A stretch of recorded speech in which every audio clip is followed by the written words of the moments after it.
Okay, welcome to episode 59 of the Sumer Sports Show. Normally, I'm joined by Thomas Dimitrov. Recently, I've been joined by some combination of Tage Seth or Parker Fleming. Today, I'm by myself. We're experimenting with some, different formats here. Not necessarily that we're going to do a solo show all the time. We're going to have Thomas back soon after he gets back from being out of work for a little bit on vacation, and also seeing, tending to some family stuff. But there has been too much that's gone on, in my opinion, in the NFL today to sort of get out of here without a podcast. So what's funny here, I'm sort of moving. This is one of my final days in my Cincinnati home before we move to Atlanta to be at the Sumer headquarters full time. So you should see us in the studio that we were in for the draft show more frequently.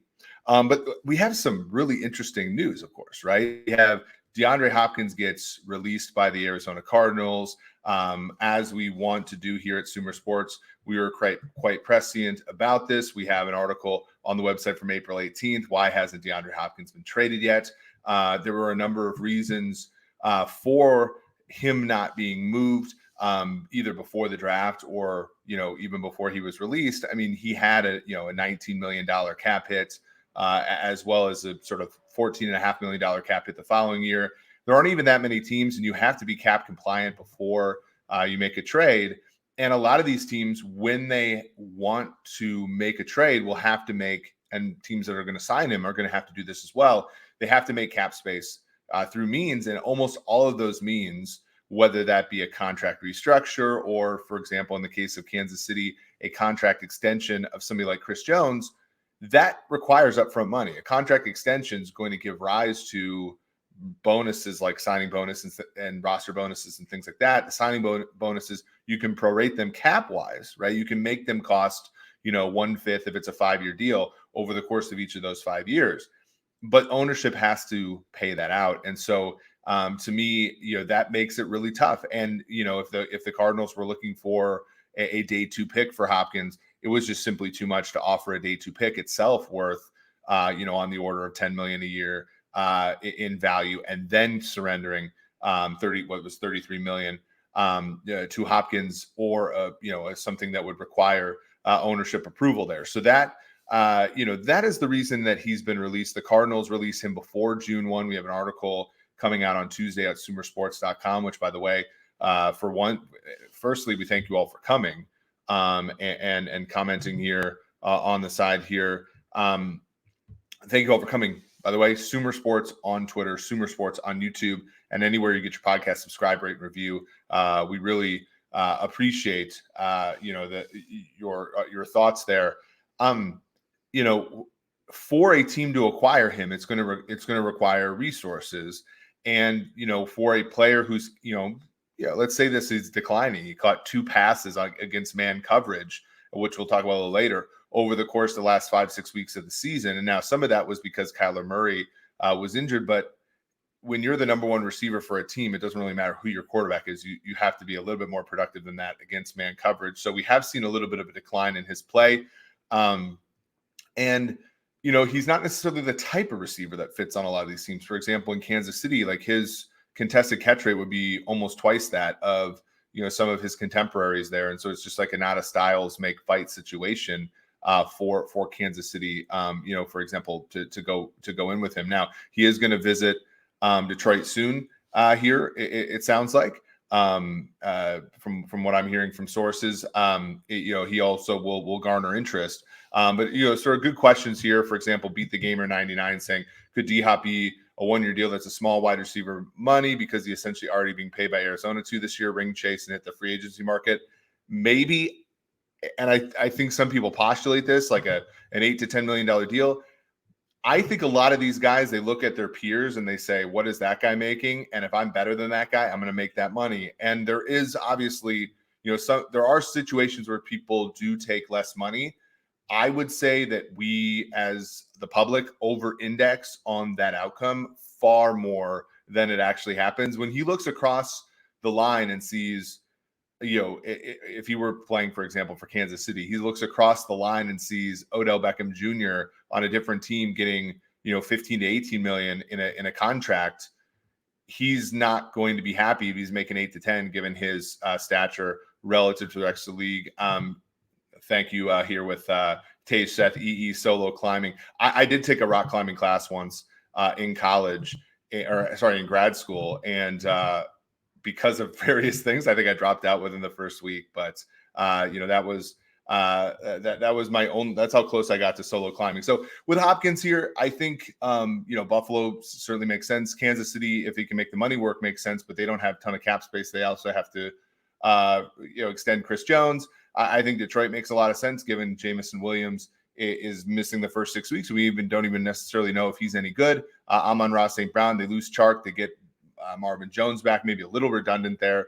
But I don't think that's necessarily a big enough contract to be prohibitive there. So there are plenty of opportunities for him. But, as we said in this article, again, if you go to Sumer Sports, a lot of the stuff we are writing about on a day-to-day basis in the zone here do happen. So, in that article, we talk about how, it wasn't really going to happen for him to get a trade just because the way that the world works. So very interesting. The next thing I want to talk about, again, this is going to be a brief pod, but I do want to sort of summarize some things. I want to give our advertisers a little bit of a shout as well. The new kickoff rule. Now, if you look at my past work, mostly at, almost all at pff.com before I joined Sumer in September this year, I did a lot of special team stuff. And part of that was like the one place PFF let me like grade players. So that's like the only time this mathematician has ever graded a player was in special teams. So I was always like sort of interested in the comings and goings there. But, in 2016, which was, again, funny, the first year I started grading special teams players, the NFL changed the kickoff from touchbacks being from the 20 to the 25. And this was before, they moved the kickoff up from the 30, which it had been from 1994 until 2011, up to the 35. There were a lot of kicks through the end zone, but a lot of guys were taking kicks out of the end zone. And the thought process was 87% of kicks were going into the end zone during that time. You could look that up. 2015 or so, that was right around the number. 88% of kicks were going in the end zone. So the NFL, and this was before, Michael Lopez was hired. This was before, I think that the rule group was as sophisticated as maybe it is now. They said, look, they were only looking at it one side. They said, look, if we can pull the touchback out to the 25, this will incentivize teams to kneel the ball when it's kicked in the end zone. And I think it kind of did. I mean, in many cases, the balls that were kicked in the end zone were very much kneeled down. And so from that perspective, people, they were right. The problem is, and this manifests itself when we were grading kickers at PFF, because they would grade kickers positively if they kicked it through the end zone, even though you got more EV in teams like the Eagles with Sturgis and obviously the Patriots with Gostowski and some of the sharper teams. They started almost immediately kicking the ball, mortar kicking it short. And when they would kick it short, there were teams whose average starting field position against that year was like 21 and a half, 22, 23. And so you were gaining 2 or 3 yards like every single possession, which, if you calculate it out, like really did add up over the course of a season to like, maybe a win or two, or not a win or two, but like a fraction of a win over the course of a season. And so what you saw were fewer kicks going into the end zone. It went from like 80, it was 72% all the way back to 2021. So you had a 15% drop or so in kicks that were actually going in the end zone. And so these ones were being returned. And so the league, which was trying to mitigate, concussions and hits and everything, was actually doing the exact opposite in many cases by doing that. And, so in 2000, I believe 18 or 19, I can't remember the exact year, they decided, okay, well, we're going to make it so that the players on the kickoff team can't run up before the kick. So they had to stay stationary until the kick. And that made basically the expected value of a touchback versus a ball taken out of the end zone or taken from short of the end zone right around the 25. And that's really where it stood. So they were basically on par with each other there. But you still, again, only thought of this problem from the perspective of the return team. If the ball was kicked deep, which we assumed when they made that rule change that was what all teams are going to do, it made a lot of sense to take a knee. And only the truly great guys like Cordell Patterson should have taken the ball out of the end zone in those situations, even though some teams did. Now, when they've changed it to basically the college rule, which is if the ball is short of the 25, you get to fair catch the ball and it gets returned to the 25 for you. This gives both sides the go, right? So if the team decides to kick short, probably the optimal situation is going to be the 25 on a fair catch. If a team kicks long, the optimal situation is going to be a 25 on a kneel down, and so forth. And to me, I think that resolves a lot of the issues that we were having on that. And somebody asked a really good question here. So, Gigi snubs, all the coaches and players complaining, why can't they just decide not to call a fair catch? And actually, this is really fun because I was reading a book this week. It's actually a very popular one. I didn't realize it, but I was in an airport on the way back from Atlanta like 2 or 3 weeks ago, and I saw it in one of those bookstores, which means, it's like popular enough to be sold at one of those bookstores. It's a book called The Creative Act, The Way of Being by Rick Rubin. He says, it basically says like an old man would walk to get water from a well every day. He'd carry a clay pot and lower his hands slowly all the way down, carefully not to let it hit the sides of the well and break. Once it was full, he'd raise the pot slowly and carefully again. It was a focused, time-consuming act. One day, a traveler noticed the old man engaging in a difficult task and more experience with mechanics. He showed the old man how to use a pulley system. And it says this will allow the pot to go straight down quickly, the traveler said, then blah, blah, blah, blah, blah. And basically, he's like, look, this will make your life more efficient, right? This will make your life better. This will make things work, this will make things work more efficiently and more safely for you. And of course, at the end, the guy says, I think I'm going to keep doing it the way I always have. And he goes on to a long reason why. But this passage in this book like immediately struck me as like, this is what football is, right? We know that passing is more efficient than running. And yet a lot of teams like to run. Why do they like to run? They like to run because a well-blocked run play is the most efficient play in football. And it's beautiful when you watch, on power, the down blocks, hit the defensive lineman a certain way, the pulls, hit their second level player as well. It's a beautiful play. No one really likes to address the fact that they only occur on about a third of plays, and that's why run plays are not efficient relative to pass plays, at least historically. But there's an art to it. There's a religious, maybe, sort of like there's a spiritual sort of aspect to this, the way that things have always been done.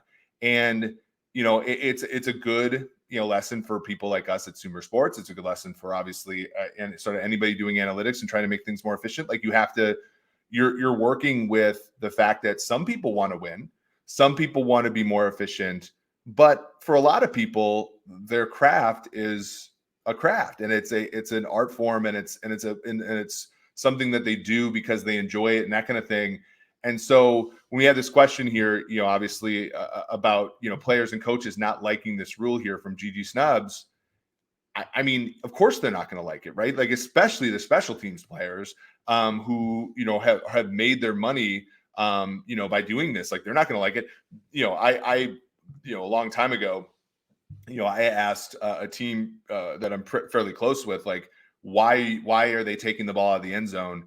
I was, I'm a fairly radical guy when it comes to football, but I was like, wouldn't special team, like, and this was a team with a wonderful quarterback. And I said, back when you didn't have a wonderful quarterback, variance was your friend, because there were some games where your quarterback was worse and you wanted the outcome of the game not to be the intended outcome. And now that they have a great quarterback, in most games they're favored. And so you want the game, you want less variance. You want the intended outcome of the game to be the outcome of the game. And so why are you opting into special teams that, for the most part, there's not really an edge, and for the most part, all you're adding is variance to the game? And, my friend said, look, like, we pay our special teams coordinator a lot of money, and, he has to do something. And I think that's incredibly, that's incredibly insightful, when you think about where we are, sort of in this realm of football. So that's just something to think about. And sort of as we strive to be more efficient in life, we are going to be met at times with resistance, and that resistance is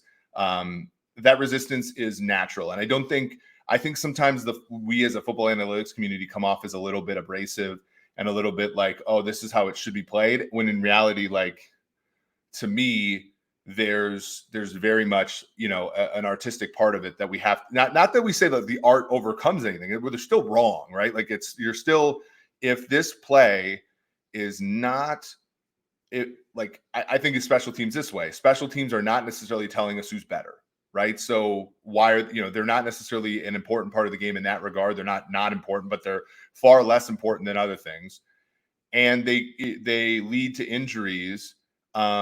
They lead to injuries that we want to avoid more often than not. And we all love football, but we all have to kind of look at football and say, football is really on the boundary of what's acceptable in society. So, like, we don't want to go overboard. So if something is demonstrably safer and doesn't take from the value of the game, then we should probably consider eliminating it by fear of losing this balance that we need for us to continue to enjoy this great game. So speaking of getting to enjoy, and speaking of, frankly, like, becoming more efficient, right?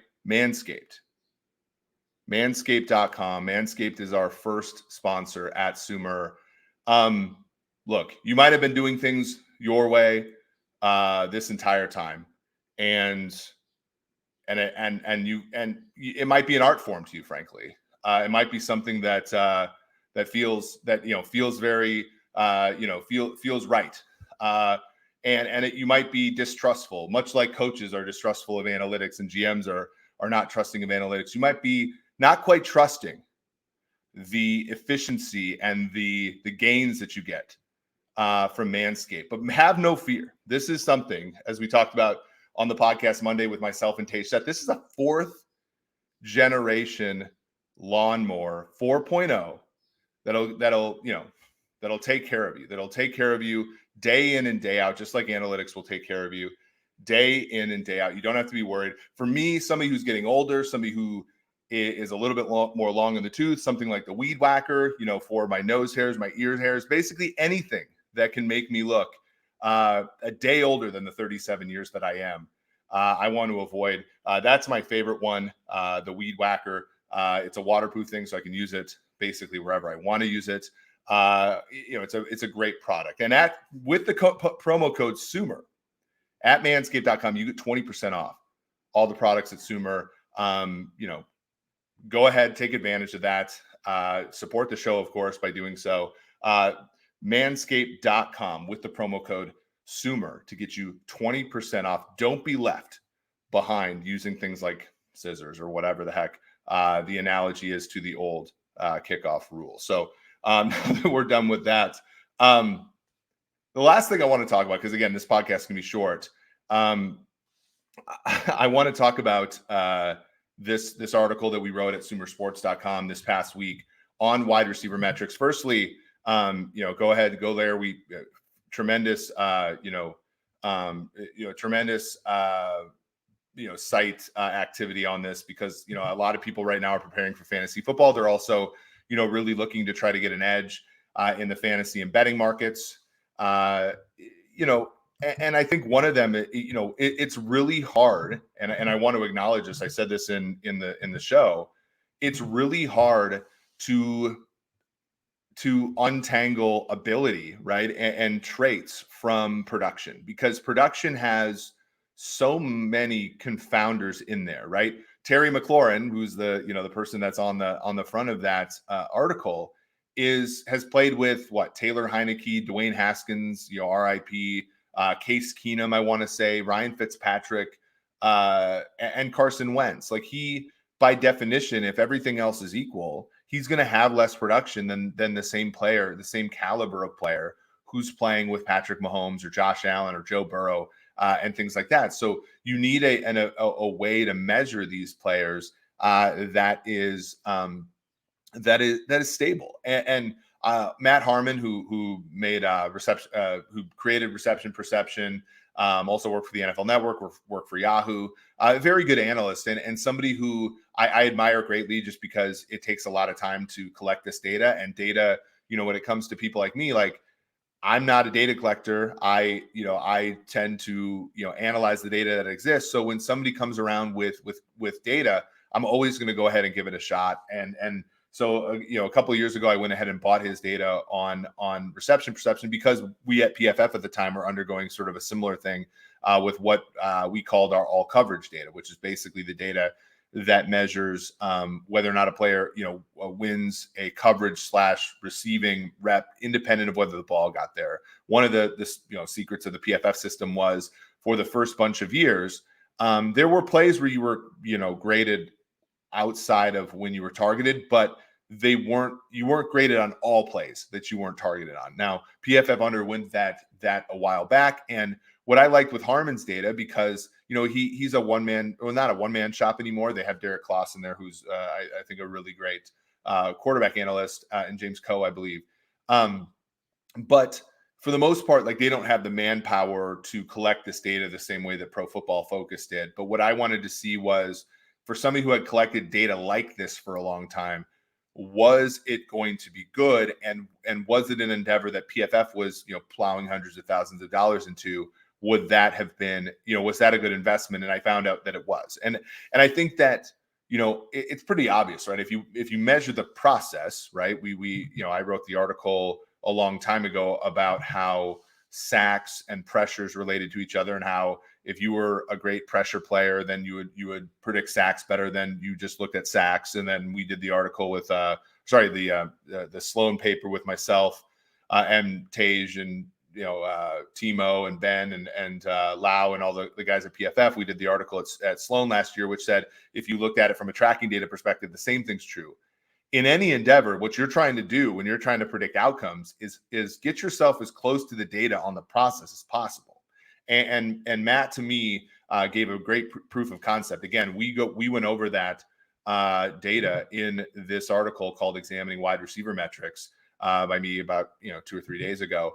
And what I found was, this is pretty stable. You had an R value of over 0.7, which you're hardly ever going to get at the NFL level. Now, there are some issues of whether or not you're only looking at a certain subset of the players and the like, but it's a pretty stable metric. If you look at, but the cool finding, I think the coolest finding was, as far as stability year to year, man coverage was more stable than zone coverage. And this is an example. Here is from the article.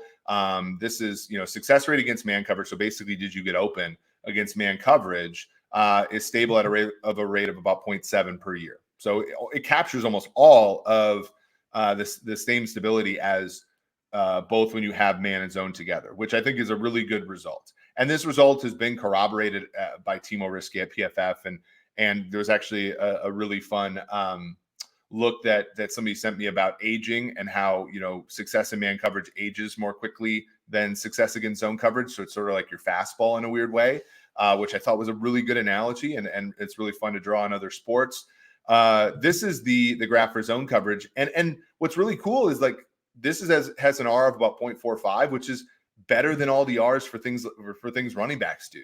And so the conclusion of the article was that man coverage, success against man coverage, was more fundamental to a player's ability than success against zone. But success against zone had a signal as well. So there are such a thing as zone or wide receivers that beat zone, which I thought was a really cool result and upended a little bit. I thought success against zone was basically noise, and it is more noise than success against man, but it's not noise altogether. So that, and again, this former colleague that I had, this friend I have that sent over the age curves. Success against zone, as you can imagine, ages less quickly than success against man coverage, which is a really cool result as well. And to sort of top this off, now there was an article by Judah Forking and Arjun Menon, two of my former interns at PFF. In fact, one of them is now an intern with an NFL team. They talked about how to attack this defensively, right? Because there was always this example that I had in my head of, you have these great man teams, you have these teams that are incredible when it comes to, the scheme and the personnel that they have in man coverage, and yet like team like Baltimore with Wink Martindale, where 2018, there were teams that could not score on them. And yet when they would go and face Kansas City a team that had really good players who could beat man coverage, they would get filleted. And so the outcomes were so wide, right? It was sort of this idea that how good you were in man coverage as a defense exacerbated what was already true about your team week to week. So if you were better than the opposing team's receivers, and you can reliably measure that, which again, that is a real hurdle, then you should run man coverage. And in fact, you should profit off of man coverage. If you are worse, like think Matt Patricia's Lions, the liability that you're going to be against that team widens substantially. And in fact, if you are worse than the team you're going against, your coverage players versus their receivers, you should really consider running zone. And to the degree that your players can run zone, and again, this is why versatility is important. That's what Thomas talks about a ton on this very show with me. You can essentially muck up one part of football, muck up that part of football. And we saw this, right, with the too high stuff that the teams are running against Kansas City in the middle of 2021, where it just made things harder. It shrunk the gap between the Chiefs' talent, which granted was not that big after Tyreek Hill and Travis Kelce in 2021, and that of the opponents that they were facing. And that's an important thing to sort of realize as far as what was going wrong in their 2021 season. What was really funny is obviously after they traded Hill and brought in Smith-Schuster and Valdez-Scantling, they faced a lot less zone and ended up being fairly solid against that. So that was a really fun sort of exercise for them, and they showed this in the data, Menon and Fort Gang, where they showed that basically outcomes against, well, for one, man coverage happened on more important downs and distances. So, that was one of the sources for why the distribution and expected value is wider. Expected points added was wider. But it was also, zone kind of like really shrunk the distribution of outcomes when it came to plays. And so again, you didn't have the big plays on as much in either direction when you played zone, which, if you're playing a team like Kansas City, that's sort of exactly what you wanted. You want Kansas City to have to cross the street a million times on their way to the end zone in order to score. Now they've gotten very good at that. So, that doesn't mean, I'd still rather face the Chiefs offense now that has to cross the street 10 times on the way to the end zone than the one that would score in one or two plays. But that still doesn't mean you're out of the woods, but it's a much better group to have to face. So it was a really, I really enjoyed writing that article. I really enjoyed doing the research. I really enjoyed just, thinking about football in this, sort of deep way and being able to sort of test my hypotheses and things. So I'm going to probably wrap up in a few minutes, but I do want to answer some questions from the chat. So if we do have questions from the chat, I would love some. Here's one from Simon Shee. Given the initial DHop trade net of the Cardinals surplus value, when you look at his tenure as a whole, was it good value the Cardinals to do this trade in hindsight? What's really funny is I actually don't know if the premise of this question is necessarily true. I think so. When you look at the Hopkins tenure in Arizona, and again, you have to do these things predictively. But I really struggle with this idea that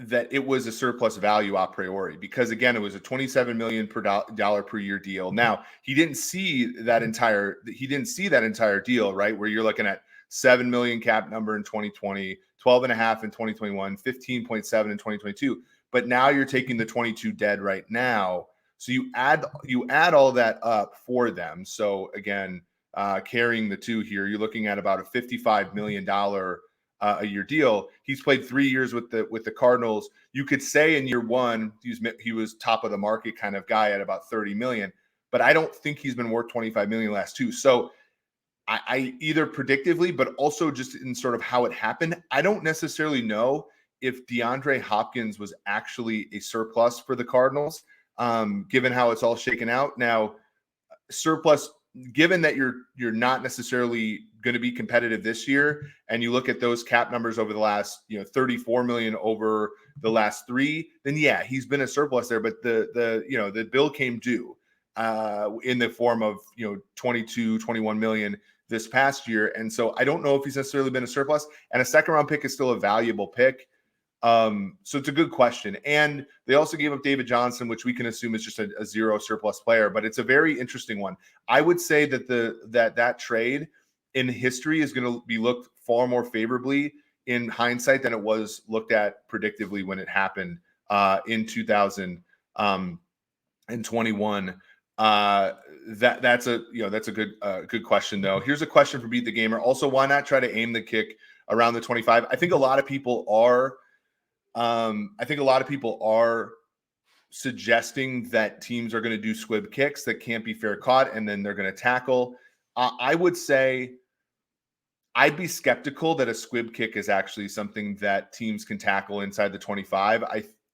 We'd have to look at the data there. It's pretty scarce. And squib kicks that are occurring in the NFL now there's a selection bias sort of thing where they're just happening at the end of the game, where the hope for the kicking team is to simply not give up a big play rather than, try to pin them as deep as possible. So I don't really know if we have great data on that either, but I would guess that it would not necessarily be a plus EV play to squib it. I think at this point, you're really the kickoff is going to be saved for onside kicks, as well as end of game situations where you actually need to return. And let's say your offense isn't particularly good at all, and you need to have a big return to try to win. But the Chiefs were right in that 13-second. Well, the Bills were wrong to kick it deep in that game, but the Chiefs were right not to try to return that and give Mahomes 2 plays as opposed to 1.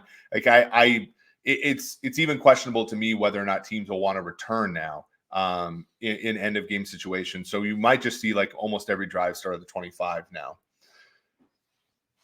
Okay. Looking towards sort of any other questions. Doesn't look like we have any. So I'm just going to finish with this. We still have football this week. It's a lot of fun. We actually have football starting out pretty soon too. So this week you have USFL football. You have the Stallions, Breakers, Stars, Maulers, Gamblers, Showboats, and Panthers Generals. I think the best bet on the board, by the way, if you're looking, is Michigan Panthers getting 7 against the New Jersey Generals. I don't know how a team with Kyle Lauletta / DeAndre Johnson is laying a touchdown when they don't even have when it's a neutral field and all that. Underdogs have been 7-1 straight up in the USFL the past 2 weeks, and I believe unders were 4-0 last week. So just a little food for thought. You have some totals in the 40s and high 30s here, which is something to consider. And lastly, and this is where hopefully my co-host, I can meet him where he is right now. But the CFL starts in a couple weeks. In early June. And the thing I love the most about the CFL is they play Thursday, they play Friday, they play Saturday, and sometimes they play Sunday and Monday. So there's a game basically every week. The Winnipeg Blue Bombers are 3-1 they did not repeat this last year. They got beat by McLeod Bethel Thompson, who's now playing in the USFL. But they were 2-time champs. They were going to be 3-time champs until they lost to the Toronto Argos.